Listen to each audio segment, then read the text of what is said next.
Just a quick one, guys. I have pulled it out of the microwave now. I just wanted to show you the indicator button. You can see that it is up quite high. So it is telling me that it is still pressurized.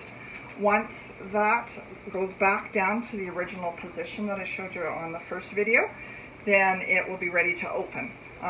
If I was urgently wanting to get there, I could hit the release button, but I don't need to. I like it to sit there. It takes usually about 5 minutes or so. So I'll let it sit and let it pressurize, and then when it's done, I'll come back on. Thanks.